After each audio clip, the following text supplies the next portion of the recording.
Hello everyone, and welcome back to the Seekers of the Sea, our Nicheling tribe who is beginning to have just the faintest touches of the goddess Doli reappearing in their line, and who is spread across this little island with several wonderful adventures, including the recent addition of the somewhat creepy vampire, who is actually somewhat touched by the god Tata. And I think she's kind of like a fangirl of Tata, to be honest. I don't think she has any particular blessing. I don't think that she was specifically selected by him, but I do think that she's a little bit of a fangirl of the trickster god. Maybe more his kind of creepiness, like dark black eyes like Naru has, she just finds extremely appealing, since everything physically about her is pretty much as plain as you can get. So I think she's actually a trickster god fangirl, and she appeared out of the grasses last time and gave Shopri quite the screaming fright, which delighted her. She does like, spooking and scaring other nichelings, as not malicious, but just kind of creepy as she is. And I'm very excited to have her with us because I've never really had a nicheling who so clearly wasn't ill-intentioned, but was so clearly kind of mischievous in a creepy way. So she's going to be quite fun to have. And actually, her addition reminded me that nichelings do grow up to have 3 gemstones on their chest that will represent their blessings or their warnings that the Seers of the Sea will give them. But they only have 2 different mutations to change. So I think that we will actually use 1 gemstone to kind of denote their personality, and the other 2 gemstones will be the blessing or the warning that they get from the nicheling gods for their mutations. And we really just, so I guess you'd only need 2 out of the 3 to be shells. So what we're going to do for vampire here is we're actually going to change one of her gemstones to black to indicate that she is a little bit of a trickster for sure.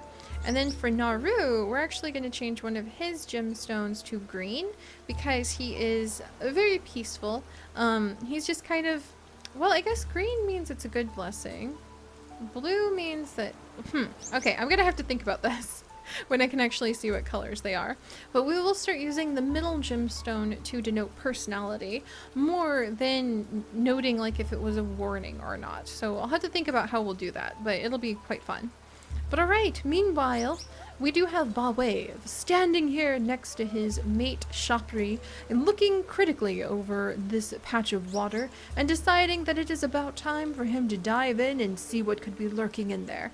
Even though what appears to be lurking is mostly in the grasses, since we have found both Skipjack and we have found Vampire just in this one little patch of one of many islands. So maybe Bawave will start swimming between the islands to figure out what's going on.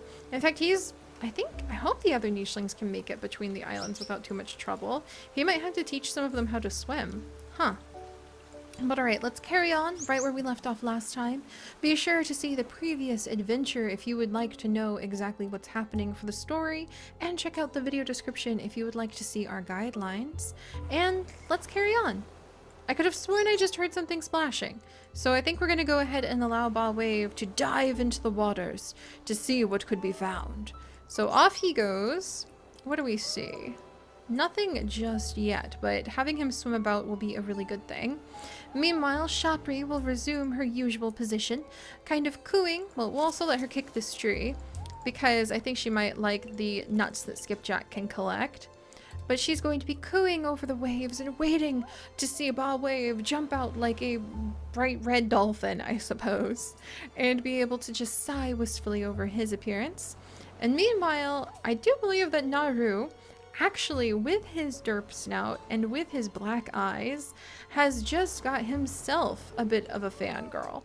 Also, I think I still need to change some of the gemstone colors. Let me see. I've got blue, or sand, green, blue, darn it, that blue should be a red, white for Seers, black for tricksters or for banished. For Naru, I'm gonna give him a green personality to indicate that he thinks about green and growing things. And then Kai, she kind of got like a neutral message from the Nicheling gods for her first vision. So I'm actually going to change her first gemstone to kind of a sandy color. And then I'll leave the other one sandy as well, because it really has her other vision has not yet been given to her from the Nicheling gods. And I'll leave her middle gemstone as a gemstone that is for her profession, which is being one of the seers. And so in this way, what I like to imagine is that our nichelings actually take the gemstones that they find inside of those shells, and they weave with seaweed and grasses and other small shells and bits of like maybe tops from the nuts of the trees, maybe with fresh leaves as well, so they're pretty and green if they like that. They weave special necklaces that they like to wear that kind of indicate their position in the tribe and indicate their position in life. And so for Kai, that is like, that's going to be maybe a special white gemstone to represent just her personality. I kind of feel like maybe we should I mean, they develop their personality, so we'll leave the middle one kind of that, and that one may change. They might find new shells or new things to represent that they put in that middle spot over time. And the other two will be the shells that you find inside of the seashells that are prophecies for the nichelings. And I do think that we'll actually roll a dice to see if there's a prophecy in there or not. But I think Kai is quite curious, so I'm going to have her start patrolling. Aha! And she has found a couple fruit bushes. Oh, and some new types of shells. So I think that would get Naru's attention as well. Can he? Yay! He can come over here.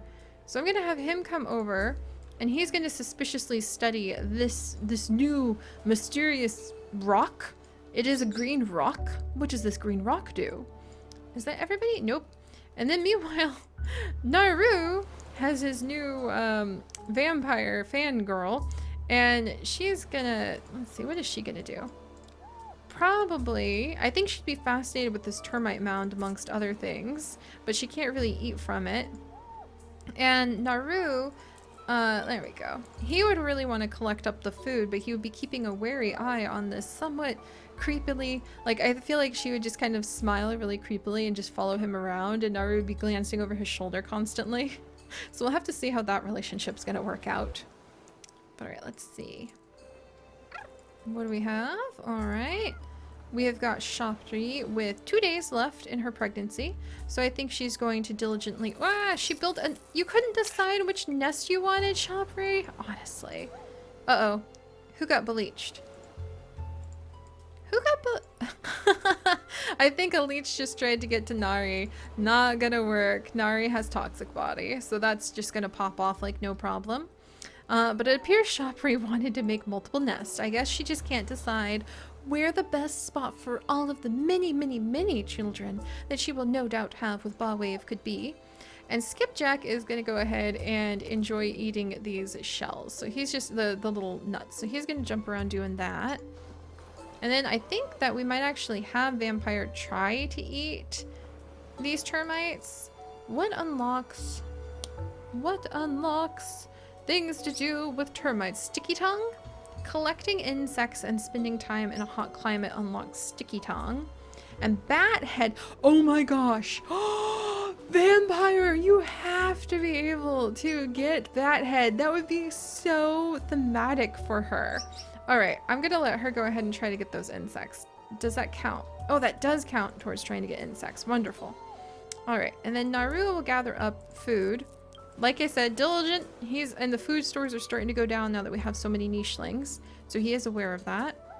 And then meanwhile, Nari has discovered the mysteries of the delicious white milk inside of those green nuts. So we'll have him kind of explore that area and cautiously try to, okay, don't get hit, but they don't know that those can hurt them yet. So that makes sense. And meanwhile, I feel like Kai would feel a little responsible since she had a dream about adaptability to allow the nichelings to try new foods and to encourage that, except for stag moles, of course. And I don't think that any of them, I think they like the white fur of the bunnels, and it would just be it would feel like having done a bad thing to attack and to eat a bundle. So I think they would all hesitate from that, because there's something instinctively that they don't consciously realize, but their subconscious kind of quietly calls back to the white fur of Doli. So they tend to respect creatures with white fur in this tribe, just because it reminds them long, long, long ago of Doli herself. Meanwhile, Balwave, can you find like any fish? Any fish? That's, well, I mean, that's Aria's arena. He is technically a fish. He's a big fish. Can you get the big fish? Let's see. I think we're gonna have our first baby soon. Very exciting. Alright. Alright, no luck there. Somebody else got bleached. It's Ballwave again. Alright, he's gonna climb out of the water. And I think Shopri. Okay. Jump. She's going to take off the leech and coo at Ballwave, and then feel the beginnings of the baby is coming. The baby is coming. So I think Ballwave will jump up and see what's going on. And I think, I kind of was hoping Skipjack might accidentally knock a nut onto Shopri's head just so that she could yell at him and like toss it back and knock him back on the head. That seems like the kind of personalities they would have. But alright, so Nari, you actually got a warning, Nari. I need to, unfortunately, I need to fix that. So he needs to have a red gemstone for the gemstone he found, but we'll get there. All right, meanwhile, I'm gonna let Nari kind of jump around. I think he likes the milk in those coconuts. And I feel like Kai is just sort of concerned. She really wants to see where more of those possible seashells could be. So we'll let her wander along the beach and just find what she can find for resources of the island. But there's not as many shells as I was like hoping. And that may or may not work in our favor for being able to get like the nichelings we're going for. But let's go ahead and begin with the birth of the very first child of the island. You're so cute, little one! Oh my gosh, he looks a lot like his dad, and his name is Bronze No Shell. What? That is so cool! How fitting, because he has got toxic body and it's like a yellow color to it. Bronze No Shell? What? He has toxic body, a webbed paw, so he can swim a little bit. He's healthy, thank goodness. But, man, I wish that he had better ability to swim. So I wonder if Ballwave would want to, like, swim more to try to, like, teach the other nichelings how to swim. Which is, like, we can't exactly teach the nichelings, but we can teach their descendants at least. So let's see. Wait, how far are we on swimming? 18? Okay, we need to do a lot more swimming. But I think that Shopri would be extremely pleased about this addition. She's going to go ahead and repair that nest, and she's going to coo at Ballwave. And Ballwave, I think, is busy studying his son, but may commend Shopri on the healthy young child that she has definitely given birth to. Even if it's not clear if he can really do much, at least he can kind of swim. So I think that he would be generous and he would commend her on that. But apparently it's a very official relationship at the moment. Neither of them are feeling particularly romantic. So, Alright, meanwhile, Skipjack, he really loves to eat these nuts. And then over here, Kai is exploring along the edges, still trying to find more visions to offer.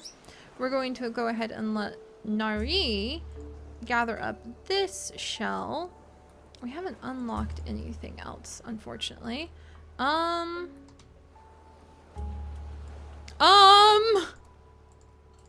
That's fine. That's fine. Naru needed it. Like, yeah, okay. That's great, Naru.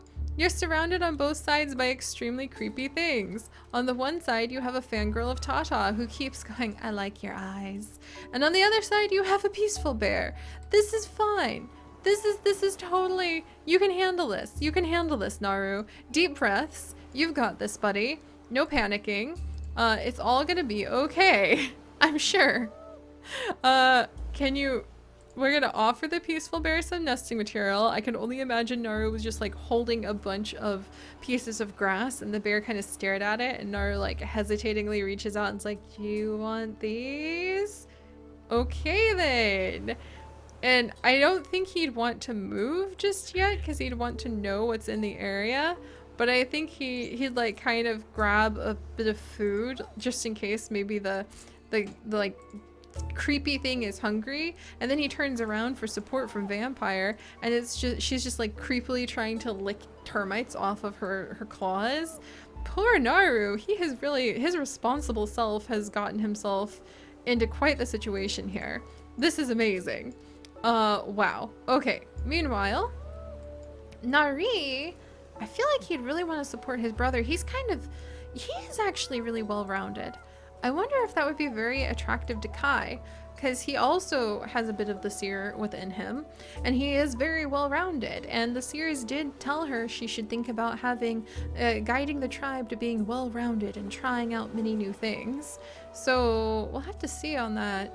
But I think that he's gonna follow Kai because they both kind of feel the tug of the energy of the gods, but he'll kind of start exploring along the top a little bit too. So, goodness gracious, there's a lot happening here. That's fine. That's fine, Peaceful Bear. You just stand there. We're not even gonna worry about it. Vampire, you just continue to try to creepily lick those termites off of your fingers. You're gonna have Bathead unlocked in no time. And I think that we're gonna let Naru just kind of gently clear some things away, nod to himself, and make a secret promise to himself that he's about to step away from all this nonsense. And meanwhile, Willie will have Shopri coo after Ba Wave. My love, just like, yay! She was wishing him well before he set off into the waterways again.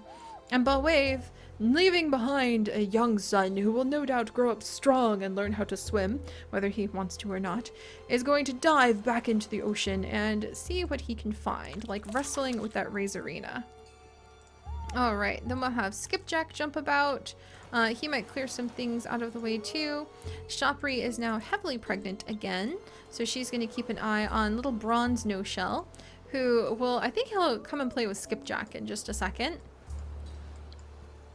And then up here, I'm going to have Nari kind of clear out a spot or two as he's walking about.